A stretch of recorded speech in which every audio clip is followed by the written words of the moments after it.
ইসলাম ধর্মাবলম্বীদের রীতি অনুযায়ী কোনো ব্যক্তি মারা যাওয়ার ৩, ৪ কিংবা ৭ দিন পর কুলখানির আয়োজন করা হয়। স্থানভেদে কুলখানি পালনের নিয়মে ভিন্নতা লক্ষ্য করা যায়। সাধারণত এদিন মৃতের কবর জিয়ারত, মৃতের সওয়াবের উদ্দেশ্যে মিলাদ মাহফিল, কোরআন খতম ও গরিবদের মাঝে খাবার বিতরণ করা হয়।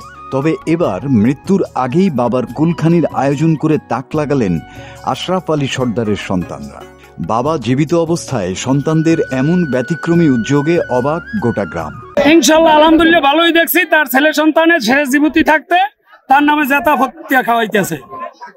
আমার বয়সে আর আমি এইটাই না, আর আমি আর প্রথম এই আমার জীবনে। আজকের এই আশরাফ আলী জেতা জমাত, এটা তার ছেলেরা, তারা সন্তানেরা যে একটা এই স্থাপন তৈরি করলো যে জেতা মানুষের নামে জমাত, এটা আর কোথাও দেখি নাই এবং বিরল, এটা এই উপজেলায় কোথাও হয় নাই। আজকের আমরা এটা খাইতেলাম, আমরা আশ্চর্য এবং আমরা অনেক খুশি যে মরা মানুষের নামে অনেক জমাত খাইছি এবং জেতা মানুষের নামে এই প্রথম জমাত। ছেলেমেয়েরা যা করছে এটা তাদের প্রশংসার দাবিদার। তারা এই প্রথম তালতলী উপজেলা, এই প্রথম, এর আগের বছর তালতলী উপজেলায় আমরা আর দেখি জেতা খাওয়ান 40 খাওয়ান এই প্রথম তালতলী উপজেলা, এর আগে আর আমরা আসছি খুব আনন্দ করতে আছি। স্বাস্থ্য বুঝে টুনিরা মিললে, আত্মীয় স্বজন সব মিললে খুবই আবার আনন্দ পাইতেছি। এবার কষ্ট হইতেছে, স্বাস্থ্য বুঝিরা করছে, খুব ভালো লাগে।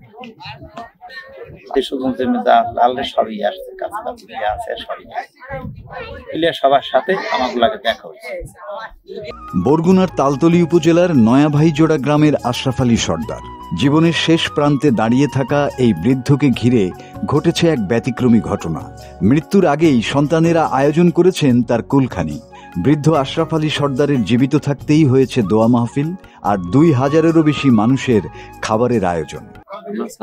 মিললে আমার বাবার মার নামে 40 খাওয়াই থাকাকালীন বাবার নামে এই দেশি মানুষের সাথে আমরা পরামর্শ করছি, এই জায়গার স্থানীয় মানুষের সাথে বুজুর্গের সাথে আলোচনা করিয়া আমরা করছি মানুষের দেহুক আর আমার বাবা যেন দেখতে যাইতে পারে। ছেলেরা মেয়েরা মিললে তাকে আমার জন্য 40 করছে। অনেক জায়গায় দেখা যায় এগুলো হয় না, জমি জমা থাকে তো ওগুলো করতে পারে না। এরা নিজেরা দেখতে যাইতে পারে যে যেটুকু আমরা পারছি ওটুকু করি, ওটুকু এলাকার মানুষও দেখছে আর আমার বাবা দেখতে যাইতে পারছে, যেন খুশি হয়। এইটার কি আমরা এইটা করছি।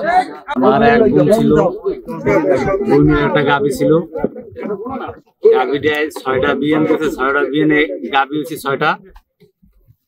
তারপর আমার বোনে মানতি করছে, আল্লাহ আমার এই গরুটার যদি একটা বাছুর হয়, দামরা বাছুর, তাই দেখতে আমরা মা বাবার নামে জেতা ফত্যা খাওয়াবো 40। আর আপনারা দেখেন আমার মা বাবাকে আমরা কেমন ভালোবাসি, এটা দর্শককে আমরা দেখাইলাম। বাবার জন্য জেতা থাকতে বললে, জীবিত থাকতে বললে আমরা ভাই বোন মিললে আমরা জীবিত থাকতে এই 40 করলাম দর্শককে দেখার জন্য যে তার ছেলেরা মা বাবার জন্য কি করে, আম্মু দেখে গেল। সন্তানদের এমন সিদ্ধান্তে আনন্দিত পিতা আশরাফ আলী নিজেও। তিনি জানান, সৌদি প্রবাসী মেয়ে তাজেনুরের একটি গাভী বারবার গাই গরুর জন্ম দেয়। মেয়ে মানত করেছিলেন এরপর 60 গরু হলে পিতার নামে জীবদ্দশায় কুলখানি বা 40 খাওয়াবেন। এরপর মেয়ের আকাঙ্ক্ষা পূরণ হলে সকল সন্তানে মিলে এই আয়োজন করে। আমার জন্য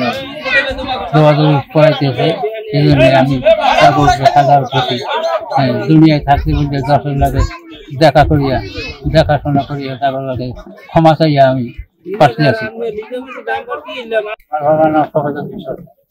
আমি আছি নয়াভাইজোড়া, সেখানে মায়ের জন্য বাড়ি করছি। সেই বাড়িতে বসে আমি আমার নামে দোয়া করে দিয়েছে, এই জন্য মাইয়া বলা জন্য আমি হাজার খুশি।